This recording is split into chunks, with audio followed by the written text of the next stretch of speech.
Hi guys, and welcome to a Mike's Positively Technical World video review. Today we're going to be having a look at something a little bit different, something which I've made, and with a little bit of guidance and a little bit of knowledge, I'm pretty sure you can too.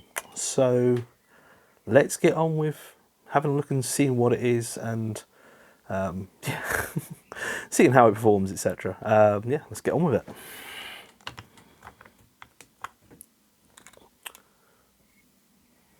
So here we have what is basically a worx WA3860 charger. And what I've done is basically it went bang on me, it stopped working, and rather than claim it under warranty, which I could have done, I was more entitled to claim it under warranty, but I looked at this and went, this is quite cool. This gives me an opportunity. I like opportunities when it's presented to me.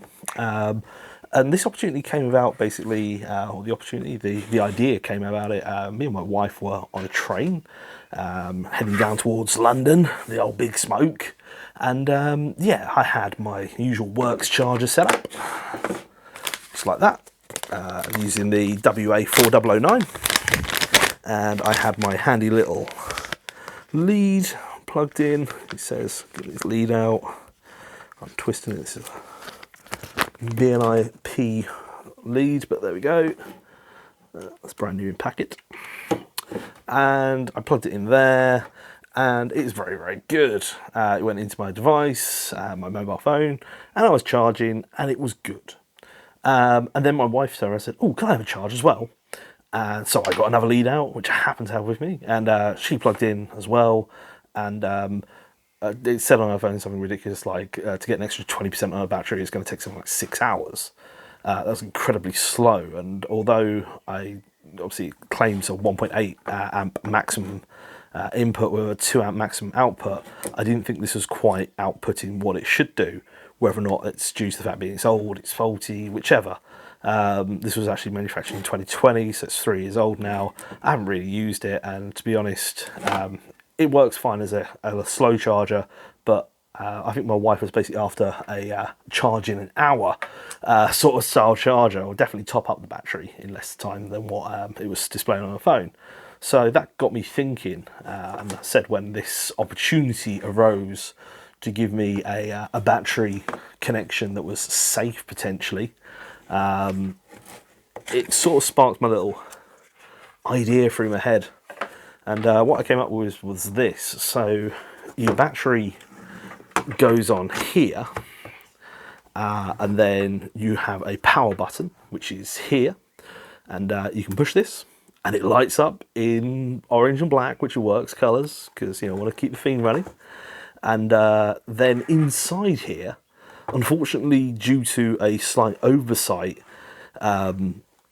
mainly being the fact being that there's a giant orifice here, and to get the 12-volt adapter on the end, I had to glue it in place. So I can't actually separate this without messing this up and then having to break it, but slight oversight. But basically in here is a 24-volt, or actually up to 36-volt buck, which is basically a DC-DC converter, and it's got a variable pot on it. You rotate the pot until you get your desired output.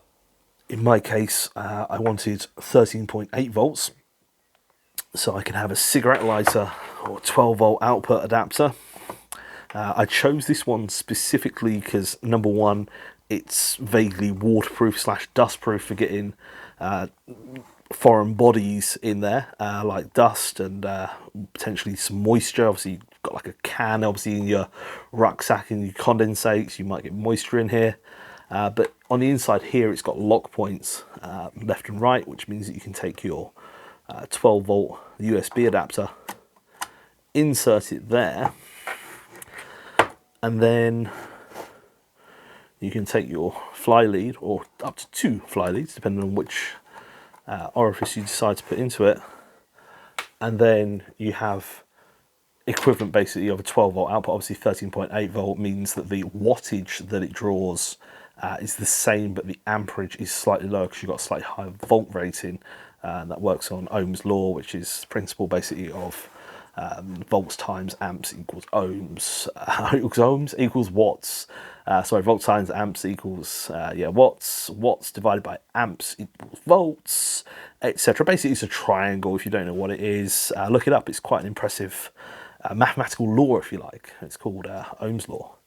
But yeah, this is what I made, and it's incredibly good. I mean, it does charge up. I've got a fast charger, a Qualcomm 3.0 compatible charge piece I can put in here. This buckboard which I'm using, it does actually limit it to 3 amp, which means that you can only charge one device with Qualcomm 3.0.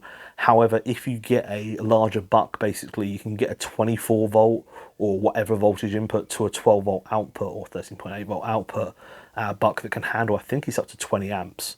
That would be more rated for obviously this sort of performance. However, I wanted to have the variable sort of voltage just to basically prove the principle of this creation, if you like. And it's incredibly safe. You can stick your finger in there and you don't get zapped. It's runtime. I've used this multiple times. I've just recently come back from a camping trip in Wales because I love Wales and Wales is awesome. Go Wales, I love Wales. We went on the Gower Peninsula, stayed at a place called Three Cliffs Bay, had a wonderful time there. And although we had 240 volts mains, glamping, it was at one point you only had one hook. Well, actually, you had you could potentially put up to 4 hookup points, but only had one lead, and that was running the worx fridge. So that way, I had charged batteries, etc., and obviously cold meats and drinks, etc. Whilst I was on holiday, and that was really good. But it had one 240 volt point, and that wasn't by the side of the bed. So if you can imagine this, obviously down the side of my bed, 1 meter lead for my side and a 3 meter courtesy lead going over to the wife. That kept us both entertained whilst obviously trying to get to sleep, whatever, checking on Facebook, social media, maybe YouTube, can respond to some comments, etc. That sort of stuff, It was all able to be done, and that was really, really quite cool. But yeah, like I said, overall it enabled charging obviously of USB devices on the go, and also when you're out walking as well. We've done quite a few miles of walking, and it was a fairly compact, reliable input method to charge mobile devices whilst on the move, so I could do plenty of photographs and the such like whilst out and about. That was really quite cool. I just thought I might share it with you guys. I mean, obviously if you want sort of like, I don't really sort of want to put the exact link in the description for all the parts, if you really will, because this is a dead charger. Obviously taking the guts out of it. I will say, if you're going to mess around with obviously taking stuff like this apart, make sure that you dead or kill the capacitors on it. Obviously my one didn't work, so that's completely fine. But yeah, you can obviously use different methods. You can obviously buy breakout boards whereby they connect directly onto the battery to break out. I just thought this was a pre-made, ready-made package, and I do like the WA3860 as a appearance sort of thing. But it's just very, very cool looking, and it's also got ventilation on it. The buckboard, as it's called, does actually chuck out quite a lot of heat, so I would recommend putting it on a heatsink. You can buy those off of the usual RS Components or eBay or wherever, but basically you get a DC-DC buck, connect it up. The cool light up LED switch, I think I paid about £5 for. That was bought from eBay. You do have to be quite careful when you wire it up. There's a special method that's included luckily with the instructions, but it's a bit unusual, let's just say, on how to wire it up, so that basically it illuminates when you turn it on and deluminates when you turn it off. That said, it's quite a cool addition. You didn't have to have that. I could just add a flicking switch, or to be honest, I could have just let it be completely live and not have the switch at all. I just wanted the switch as I'm on and I'm working. You can still obviously access the illuminate, deluminate battery check buttons as well, and if you peer through there, you can actually see, it actually tells you what the input voltage is, and also the output voltage. It has a cyclable button. If you really wanted to be cool, you could potentially put a little screen up there so you can see in, do a cutout, move the board down here slightly. You've got to bear in mind that inside here has taken up quite a long distance into the like ventilated area here with the body, if you like, of the 12-volt adapter. That means that at least up until there and a little bit beyond is where the wires come out the back as well. So space is quite tight. The board itself is about yay big. It's probably about the same size as the battery. So space, the buck board is across there. It's about half the width of this unit. You can see them. You type in DC buck, and it will display the various different models that are available. I have heard on various sources that you can buy ones which are less legitimate than others. Luckily, the one that I bought was slightly more expensive, and it turns out it does actually output 3 amps. However, some people have had bad experiences with them whereby they only put out about 0.3 amps. This accordingly uses approximately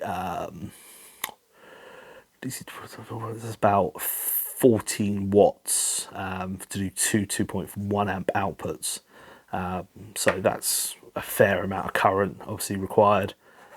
It doesn't get too hot. You can leave it on all night, and like I said, it's got enough air movement in there.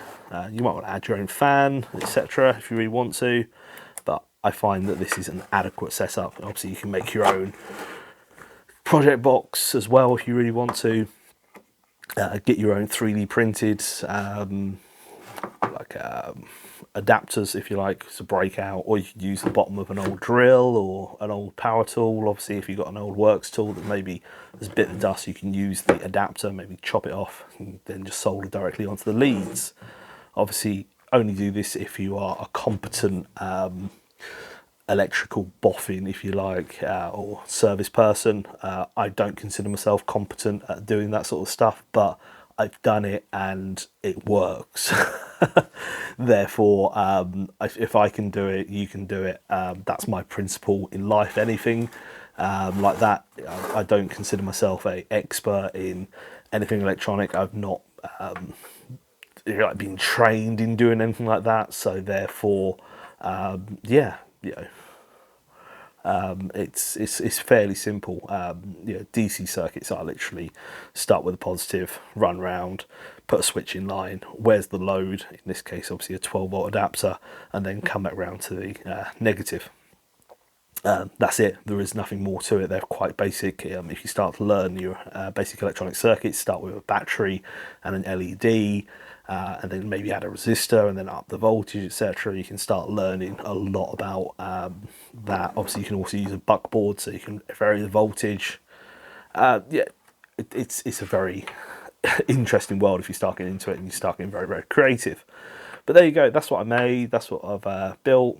And yeah, you can too, basically, with a little bit of knowledge and a bit of safety obviously in mind. So yeah, there you go, guys. Something a little bit different. I am still continuing with the mower series. Unfortunately, we haven't had much rain at the moment. We've had rain, but it's been sudden downbursts and it hasn't done anything to the ground. It's sort of just evaporated since it hit the deck again. I'm hoping that we get some long periods of wetter weather that will hopefully help the grass to grow. At the moment, I've got dormant grass / a lot of dead thatch and stuff underneath. And yeah, I have no grass to mow to show the last mower, which is the WG761, which is quite annoying because it's the beastly 80 volt mother of all mowers. But hey ho, such is life, and I can't control the weather. I also can't control where I've got grass that's grown. A bit annoying because I really wanted to do that, but there you go. Anyway, guys, I shall see you in the next video, and as always, stay safe.